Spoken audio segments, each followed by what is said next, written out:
Mrs. Anderson? The voice on the phone trembled, yet it carried the cold weight of certainty. This is Officer Daniels from the precinct. I'm so sorry to inform you your husband, Michael Anderson, was pronounced dead an hour ago. Car accident on Route 67. He didn't make it. My fingers froze. My heart stopped. My eyes darted toward the bed, our bed, where Michael was lying right beside me, his chest rising and falling, his breath warm against the pillow. What are you saying? I whispered, my knees going weak. My hand shook so badly that I almost dropped the phone. He's here, I said, my voice cracking. He's sleeping right next to me. You must have made a mistake. There was silence on the line. Then the officer cleared his throat, his tone low, firm, and chilling. Ma'am, there is no mistake. Your husband's body is at the county morgue. We need you to come in immediately for identification. My scream caught in my throat. My body trembled. I turned to Michael, my Michael, and reached out to touch his face. He flinched and shifted under the blanket like any normal man asleep. Alive. Warm. Breathing. Then, who was lying in the morgue? The phone slipped from my hand and hit the floor. My mind spun with questions I didn't dare ask. Was this some sick joke? Or was the man in my bed not my husband at all? I swear to you, I could feel my sanity slipping in that moment. And that was just the beginning. Before I tell you how my life was ripped apart, before betrayal, blood, and prison, please like this video, subscribe, and turn on notifications so you don't miss what happens next. Because this story will shock you to your core. My name is Emma Anderson. I grew up in the quiet town of Maplewood, Ohio. I was raised by a single mother who taught me the value of love, faith, and loyalty. Life was never easy, but I dreamed of something better. That dream became Michael. Michael Anderson was everything my lonely heart ever wanted. Tall, broad shoulders, piercing green eyes, and that smile that melted all my fears away. We met in college. He was studying law, I was studying nursing. He had this charm that made you believe he could protect you from the world. And at that time, I needed protecting. When we married, I thought I was stepping into a fairy tale. We bought a small house, had 2 kids, Ethan and Lily, and built what looked like a perfect life from the outside. Ethan, my firstborn, had his father's stubborn jaw but my curious eyes. Lily was my sweet angel with a giggle that could cure the darkest day. For years, I thought I was living in a dream. I thought Michael was a good man.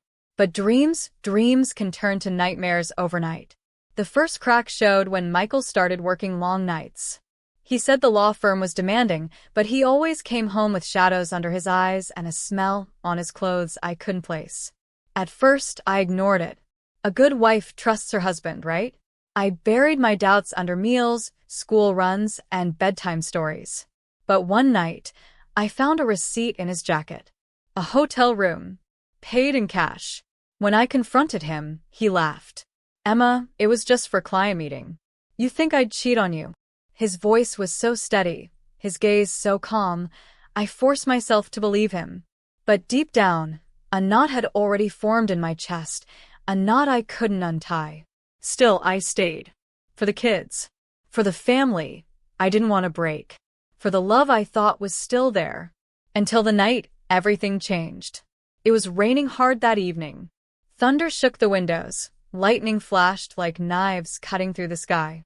Michael was supposed to be at work late again. But at exactly 10:17 p.m., the phone rang. It was the police. They said his car had crashed on Route 67. That he died instantly. I remember my knees buckling, my hand clutching the wall for balance. Tears blurred my vision, and my breath came in shallow gasps. They asked me to come in for identification. I was still crying when I stumbled into the bedroom to grab my things, and that's when I saw him. Michael, lying in our bed, his chest rising and falling, his skin warm, his body alive. My brain screamed at me, it's impossible. Yet there he was, sleeping, peaceful, innocent. That's when the doorbell rang. Loud, urgent, almost violent. I froze. My heart pounded in my throat. Outside, through the rain-streaked window, I could see 2 shadows standing on the porch. Police officers. And that was the moment I realized whatever this was, whoever the man in my bed really was, I was standing on the edge of something dark, something dangerous, something that would destroy everything I thought I knew about my life. I took one step toward the door, and then I heard the sound behind me. The bed creaked. The man who looked like Michael was awake. He was staring at me, and his eyes weren't Michael's. "Emma," the voice rasped. My blood ran cold. He said my name, but it wasn't Michael's voice. It was lower, rougher, almost like gravel scraping against stone. I turned slowly, my body trembling. The man in my bed sat up, sheets pooling around his waist. His face, it was Michael's face. Every angle, every detail, down to the scar on his chin from a childhood fall. But those eyes, my God, those eyes were wrong. They were too dark, almost black, swallowing the whites. "Who are you?" I whispered, barely able to breathe. He smiled. Not Michael's smile. Too sharp. Too deliberate. "Your husband," he said. "No," my head shook violently. "You're not. My husband is dead. They told me he's dead." The pounding on the front door grew louder. "Mrs. Anderson, open up. Police." My heart was hammering. My mind was splitting into two. The man in the bed tilted his head, studying me like a predator, sizing up prey. "If you open that door," he warned softly, "you'll regret it." I was shaking so hard my knees almost buckled. Every fiber in me wanted to run to the police, to scream for help. But something in his voice froze me. It wasn't just a threat, it was a promise. "Emma, listen to me," he said again, his eyes locked on mine. "Michael wasn't who you thought he was. And if you let them in, you'll never live to learn the truth." The pounding at the door stopped. Silence. Then, footsteps retreating into the night. My body sagged with relief. But it lasted only a second. Because the man stood up, and as he moved toward me, the air in the room grew heavier, suffocating. "Stay away from me," I screamed, fumbling for the lamp on the nightstand. I swung it at him with all my strength. It smashed against his shoulder, the bulb shattering, sparks flying. He didn't even flinch. Instead, he leaned close enough that I could feel his breath on my face. "They weren't lying, Emma. Michael did die an hour ago. But I am what he left behind." Tears burned my eyes. "That doesn't make sense," I cried. "What are you? What do you want from me?" His smile widened, chilling me to my bones. "Revenge." The word sliced through me like a blade. And then, in a flash of rage, I shoved him hard and bolted from the room. My bare feet pounded against the hardwood floors as I ran to Ethan and Lily's bedroom. My babies. My only reason to live. I yanked the door open. Thank God, they were still asleep, safe, their little chests rising and falling. Behind me, his voice echoed through the hall, calm, unhurried. "You can run, Emma, but you can't hide. Not from me. Not from what your husband did." I slammed the kids' door shut, locked it, and pressed my back against it. My whole body was shaking. My children's soft breaths filled the silence as I slid down to the floor, clutching my knees, tears spilling freely now. What did he mean? What had Michael done? Hours later, I must have dozed off from exhaustion, because the next thing I knew, sunlight was creeping through the blinds. I turned my head and nearly screamed. The man was gone. I searched every inch of the house, room by room. Nothing. No broken glass, no footprints, no evidence he'd ever been there at all. Except one thing. On the kitchen table, in Michael's handwriting, was a folded note. My fingers shook as I opened it. The words inside made my blood run cold. "Don't trust the police. Don't trust anyone. If you want to know the truth, meet me where we first kissed. Midnight." I dropped the note, my heart slamming against my ribs. Where we first kissed. The old bridge outside Maplewood. But if Michael really was dead, who wrote this? I didn't know what scared me more, the thought of seeing him again or the thought of not going at all. That night, as the clock crept closer to midnight, I stood on the bridge, the wind whipping my hair, the wooden planks creaking beneath my feet. My hands were clammy, my stomach twisting in knots. Then I heard it. Footsteps. Slow. Deliberate. Getting closer. I turned, and standing in the shadows was a man.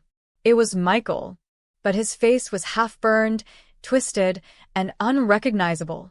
I gasped so loudly it echoed over the empty bridge. My knees almost buckled at the sight of him. "Michael?" I whispered, my voice breaking. He stepped into the moonlight, and that's when I saw it clearly. Half of his face was exactly the way I remembered. The soft jawline, the sharp green eyes. But the other half charred, blistered, twisted like melted wax. It looked like fire had kissed him and refused to let go. "It's me, Emma," he croaked, his voice ragged, broken. "No," I staggered backward, clutching my chest. "No. They told me you were dead. They told me." He raised his burned hand. "I did die, Emma. At least, the man you knew died. What's left of me is this." Tears streamed down my face. I couldn't breathe. I couldn't understand. The man in my bed, the police at my door, and now this? "I don't understand," I whispered. "If you're alive, then who was?" His gaze darkened. "That's what you need to find out. That thing you saw in our bed? That wasn't me. That was a shadow of me. A mistake. And you're not safe with it." My heart pounded so hard it hurt. "Then what do you want from me?"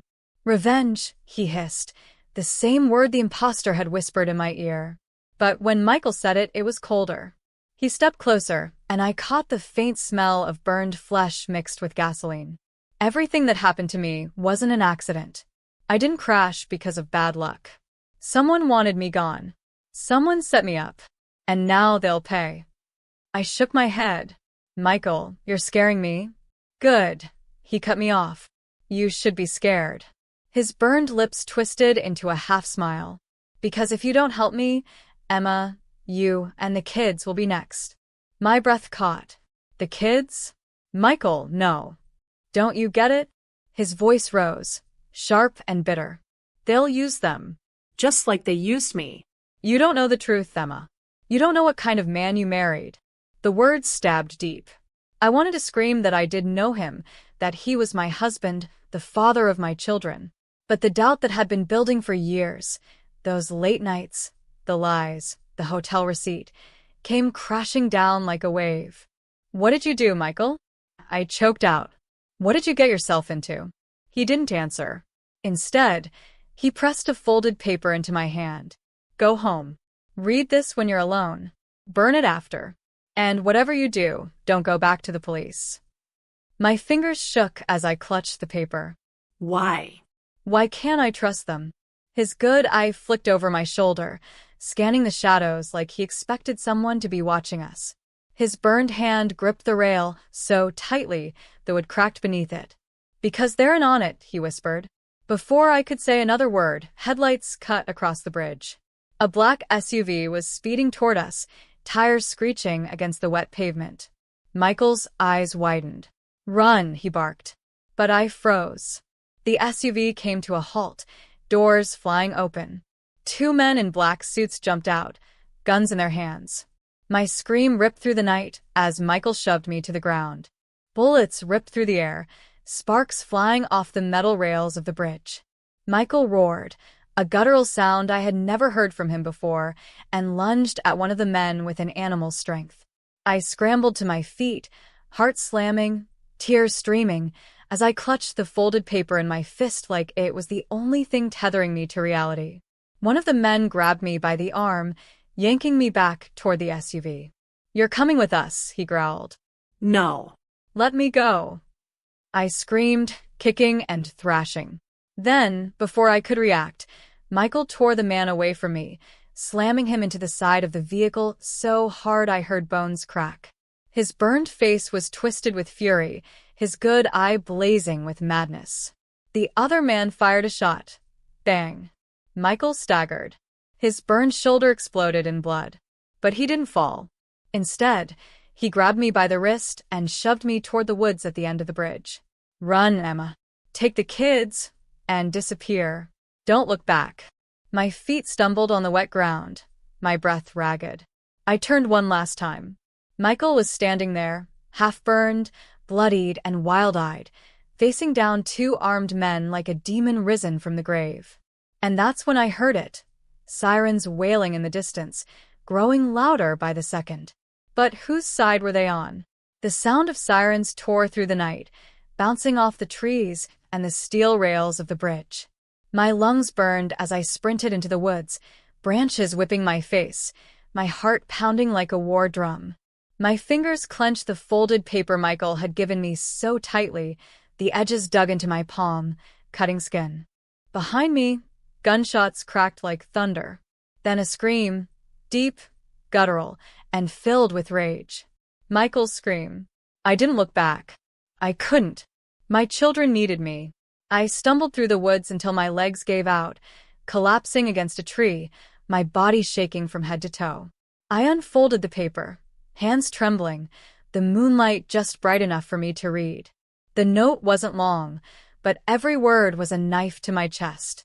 Emma, if you're reading this, it means you saw me, the real me. The accident wasn't an accident. The firm, they're dirty. They've been laundering money for people you don't want to know exist. I found out too much. I tried to leave. They burned me alive instead. The police aren't your friends, they're owned. If you want to survive, trust no one. Protect Ethan and Lily. I'll find you when it's safe. M. My breath came in ragged sobs. My husband, the man I thought I knew, had been tangled in something monstrous. Drugs? Mafia? Politics? And the man who was shot, the man half-burned but alive, that was still him. But if that was Michael, then who was the thing that slept in my bed last night? I shoved the note into my pocket, pulled myself to my feet, and stumbled out of the woods. I had to get home. I had to get to my children before anyone else did. By the time I reached the house, the sun was just beginning to rise, painting the sky in streaks of orange and gray. I crept up the steps, my body sore, my clothes soaked in sweat and mud. My hands shook as I unlocked the front door and slipped inside. The house was too quiet. Ethan? Lily? My voice cracked as I called their names. No answer. Panic shot through me. I ran to their room. My heart stopped when I saw their beds, empty. Sheets tossed aside. Teddy bears on the floor. No, no, no, I whispered, tears welling up. I fell to my knees, clutching Lily's blanket, breathing in her scent like it was the only thing keeping me alive. Then I heard it. From the kitchen. The sound of a fork scraping against a plate. I froze. My blood turned to ice. Slowly, I crept down the hall, every nerve in my body on fire. I peeked around the corner, and my heart nearly stopped. The man. The one from my bed. The one with Michael's face but the wrong eyes. He was sitting at the kitchen table, calmly eating scrambled eggs, like he owned the place. Ethan and Lily sat across from him, wide-eyed, silent, their hands folded on the table like little prisoners. He looked up and smiled when he saw me. That smile, sharp, cruel, mocking. "Good morning, Emma," he said, his fork clinking against the plate. The kids were hungry. I made breakfast. Tears blurred my vision as I took a shaky step forward. "Don't touch them," I whispered. "Oh, relax," he drawled, his black eyes glinting. "I wouldn't hurt them. They're innocent. They didn't choose who their father was." He leaned back in the chair, tilting his head. "But you, Emma, you did." My breath hitched. "What are you talking about?" He stood slowly, wiping his mouth with a napkin. His smile widened, and his voice dropped to a chilling whisper. "You married the murderer." The room spun around me. My stomach lurched. My children whimpered softly, their little eyes darting between us, terrified. "No," I said, shaking my head. "You're lying. Michael, he was a liar. The man cut me off. A thief. And a killer. You'll see soon enough." He stepped closer, his presence suffocating. "The only question is, Emma, when the truth comes out, will you still protect him? Or will you finally destroy him?" Before I could answer, the sound of tires screeched outside. Doors slammed. Heavy boots pounded up the porch steps. Police. The man's eyes glittered with dark amusement. He leaned close, whispering in my ear, "Careful who you open that door for." Then he was gone. Just like that. vanished. The knock came, loud and commanding. "Mrs. Anderson, open up. Police." My children clung to me, their little bodies shaking. My heart raced so fast I thought I might collapse. I was trapped between a monster inside my home and the officers outside, who might not be on my side at all. I grabbed Ethan and Lily by their hands, pulling them close, tears streaming down my face. And then I reached for the doorknob. My hand hovered over the doorknob, slick with sweat. Ethan's little fingers squeezed mine so tightly I thought my bones might break. Lily buried her face in my shirt, trembling. "Mrs. Anderson," the voice outside barked again. "We know you're in there. Open the door now." My mind raced. Michael's burned warning echoed in my head. "Don't trust the police. They're owned." But how could I ignore the people who were supposed to protect us, especially with my children in danger? "Mommy," Ethan whispered. "Are they going to take us?" My throat tightened. "No, baby," I whispered, forcing a shaky smile I didn't feel. "Mommy won't let anyone hurt you." But when I finally pulled open the door, 3 officers stormed in, weapons raised. Their vests read police in bold white letters, but their eyes were cold, unfeeling. "Predators, not protectors." "Hands where we can see them," one barked, pointing his gun at me. I froze, my children screaming as I slowly lifted my trembling hands. "We've had reports," another officer said, his voice smooth but deadly. "Your husband was involved in serious criminal activity. We need to bring you in for questioning." "And the children." "No," I cried, clutching Ethan and Lily tighter. "You're not taking them." The officer's lip curled into a smirk. "We weren't asking." Before I could react, rough hands grabbed me, wrenching me away from my babies. Lily's screams pierced the air. Ethan kicked and fought, but a 3rd officer scooped him up like he weighed nothing. "Stop," I screamed, thrashing, clawing, desperate. "Please, they're just kids." That's when a gunshot cracked through the house. Bang! The officers froze. My heart leapt into my throat. And there he was, Michael. Or what was left of him. Standing in the hallway, half-burned face twisted with fury, blood still seeping from his shoulder wound, a pistol steady in his scarred hand. His good eye burned with rage. "Let them go." His voice was low, guttural, the voice of a man who had already been to hell and walked back out. The officers hesitated. Then the one holding Lily pressed his gun to her temple. My scream ripped through the air.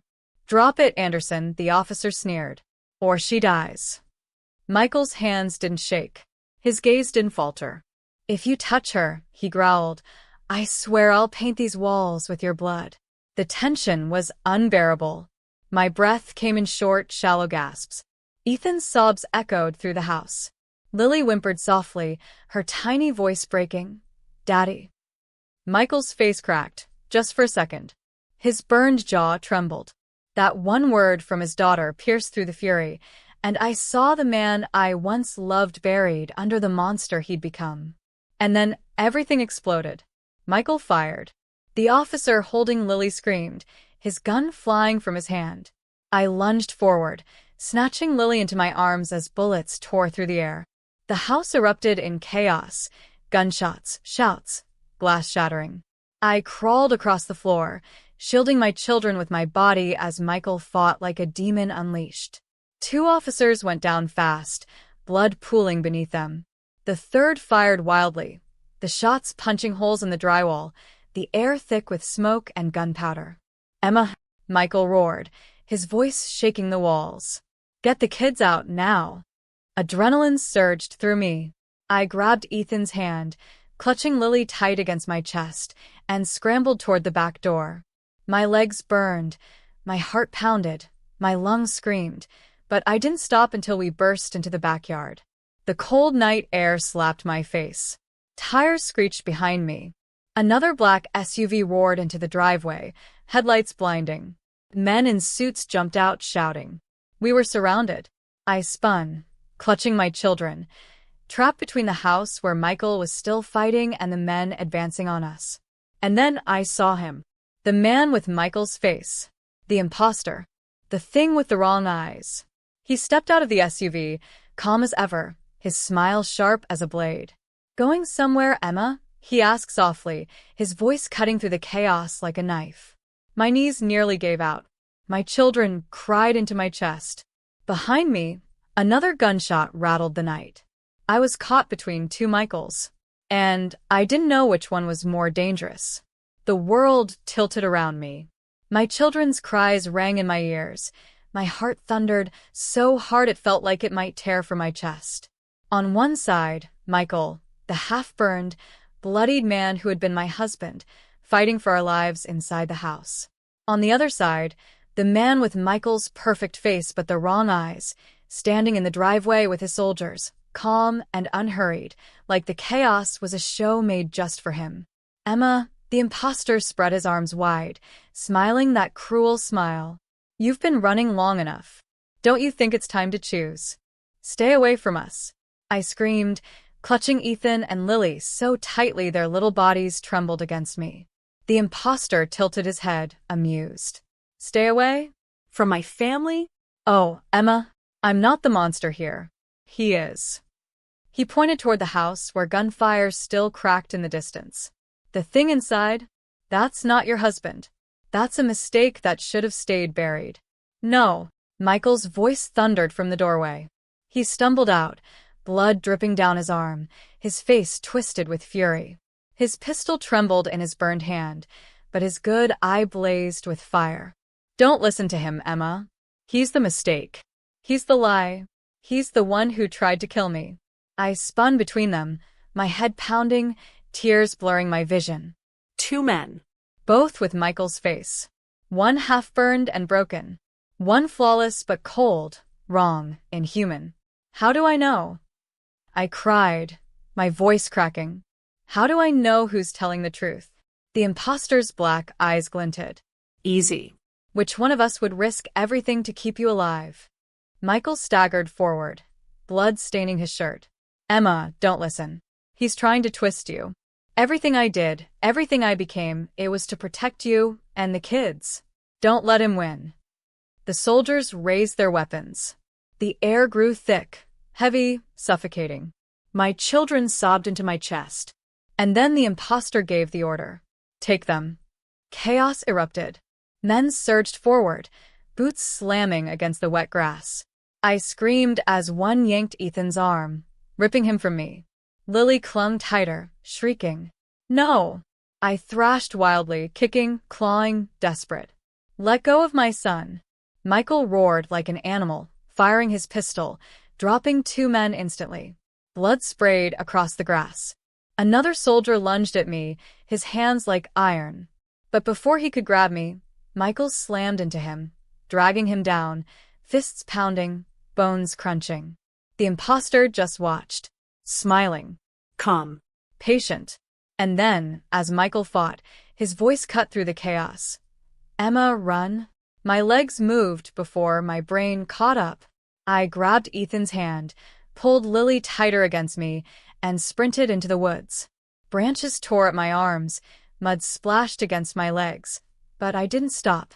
My children's sobs drove me forward like a whip. Behind me, gunfire lit the night. Shouts echoed. Men screamed. And then silence. I didn't know who had survived. I ran until my body gave out. We collapsed in a clearing, gasping, shaking. I pressed my babies close, tears streaming down my face. It's okay," I whispered, though my voice cracked with lies. "Mommy's here. Mommy won't let anything happen to you." But my hands wouldn't stop trembling. My heart wouldn't stop racing. Because deep down, I knew the truth. I wasn't just running from monsters. I was caught in a war between two men who both claimed to be my husband. And no matter who won, I would lose. I didn't sleep that night. I held Ethan and Lily in my arms until the first light of dawn broke through the trees. That's when I heard the sound, footsteps. Slow, careful, approaching from the shadows. I froze. My breath hitched. My children stirred. And then, through the mist, a figure appeared. Michael, half-burned, bloodied, barely standing. "Emma," he rasped, his voice low, broken. His body swayed as though he could collapse any second. His eyes locked on mine with desperate fire. "You have to testify," he said, coughing blood. "You have to tell the court what they're doing. It's the only way to end this." My mouth went dry. Testify. Court. Words that meant only one thing. If I stepped forward, if I told the truth, it wouldn't just be the monsters in the shadows after me. The entire system would come crashing down on our heads. "Michael," I whispered, my voice shaking. "If I do that, they'll kill us." He staggered closer, falling to his knees before me.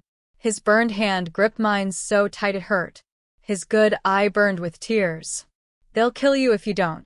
His grip was like fire on my hand, his burned fingers trembling, his good eye filled with a kind of desperation that terrified me more than any gun pointed at my head ever could. "You don't understand, Emma," Michael rasped, coughing blood onto the dirt. "They won't stop. Not until the kids, you, me, we're all erased. The only chance we have is if you testify." "Testify against who?" I whispered, my throat dry, my voice barely audible. He leaned closer, his breath shallow, smelling of smoke and iron. "The firm. The clients. Judges, cops, men with money and power you can't imagine. They own everything. They killed me to keep me quiet. You're the only one left who can expose them." My heart dropped into my stomach. Testify? Against men who own the system? Against men who had the police, the courts, maybe even the government in their pockets? That wasn't courage, that was suicide. I shook my head violently, tears burning down my cheeks. "Michael, no. I can't. I won't. They'll take the kids from me. They'll put us in the ground before we even step inside a courtroom." His burned jaw clenched. He gripped my shoulders with both hands, his strength surprising despite his broken body. "Emma, listen to me. If you stay silent, they win. They'll keep killing. They'll keep controlling everything. And one day, Ethan and Lily will grow up in their world, with blood on their hands too. Is that what you want?" I sobbed, shaking my head. "I just want them safe. That's all I ever wanted." He softened for a moment, his good eye glistening. "Then do this. For them. Not for me. For our kids." A twig snapped behind us. I whipped around, my blood turning to ice. The imposter, standing there in the shadows, perfect Michael face gleaming under the rising sun, those pitch-black eyes fixed on us like a predator who'd finally cornered his prey. "You're right, Emma," he said calmly, his voice smooth as silk. "Do it for the kids." His smile widened, cruel and sharp. "But testify against him." My stomach lurched. Michael staggered to his feet, swaying.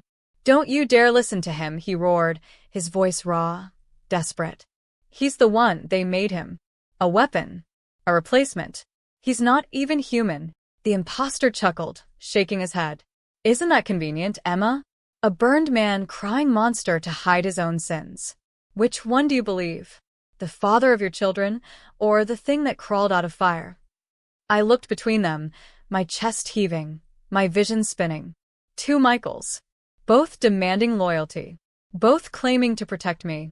And I, stuck in the middle, clutching Ethan and Lily like a shield, my children sobbing in confusion and fear.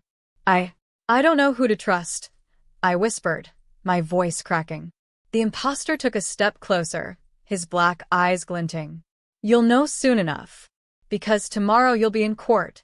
And when you open your mouth, Emma, only one of us will survive what comes next." Suddenly, red and blue lights flashed through the trees. Sirens screamed. Cars screeched to a halt on the dirt road. Dozens of officers poured out, weapons raised. Step away from the woman. Step away from the children. Both Michaels froze. Guns aimed at their heads from every angle. Ethan and Lily clutched me tighter, their cries muffled against my chest. And that's when the officer at the front of the pack barked an order that made my blood run cold. "Arrest Emma Anderson. She's under suspicion of aiding and abetting murder." The world shattered around me. I staggered backward, shaking my head violently. No. No, I didn't. But rough hands grabbed me, yanking my children from my arms. Lily's scream pierced my soul. Ethan kicked and thrashed, his face twisted with terror. Mommy, Mommy, don't let them take us. I fought like a wild animal, screaming, clawing, desperate. Please. They're lying. Don't take my babies. The last thing I saw before they shoved me into the back of the police car was both Michaels, one burned, one perfect, staring at me through the chaos. And both were smiling. The steel door clanged shut behind me. The cell smelled of bleach and despair, the walls closing in like a coffin. My wrists ached from the cuffs, my throat raw from screaming my innocence. But none of it mattered, because Ethan and Lily were gone. Taken. Ripped from me by the very system Michael warned me about. I sank to the cold concrete floor, my hands shaking violently. They framed me. They pulled me into their trap, and I walked straight into it. The judge I trusted. The police officer who held my kids. The lawyers smirking as I was dragged away. They were all pieces of the same machine. I replayed their faces. 2 Michaels. One burned, one perfect. Both smiling as I was taken. It wasn't coincidence. It was design. A sick, cruel design to break me completely. The next morning, they marched me into court. Cameras flashed. Journalists screamed questions. Emma Anderson, did you kill your husband? Are you protecting a double life? What about the children? My legs felt like lead, my ears buzzing, but my eyes locked onto the courtroom front row. Ethan and Lily sat there, terrified, their little hands held tightly by a woman in black. Not a social worker. Not a stranger. It was her. Michael's secretary. Her cold smile pierced through me as she pulled them closer, her eyes daring me to speak. I wanted to leap over the barrier and tear them from her grip, but the guards shoved me into my seat. The judge walked in. My stomach dropped. It was him. The same man who had handed down sentences in Michael's biggest cases. The one who had always ruled in favor of Michael's clients. His eyes met mine, and in them I saw no justice. Only power. The trial was a circus. They played tapes of Michael's voice, doctored emails with my name, even fake witness testimony. Every piece painted me as a murderer covering for a husband with dangerous ties. I kept screaming, "It's not true," until my voice cracked. But no one cared. No one listened.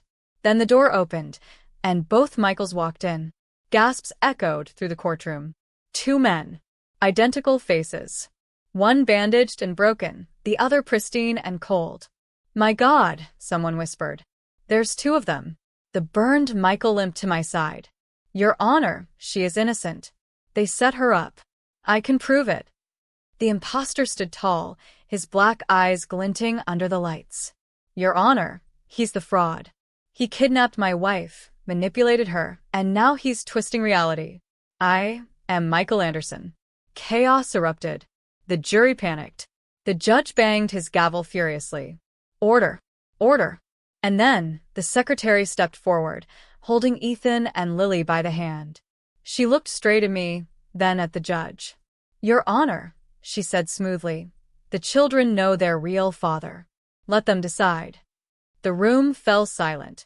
Everyone turned to Ethan and Lily. My babies. My heart pounded so hard I thought I'd faint.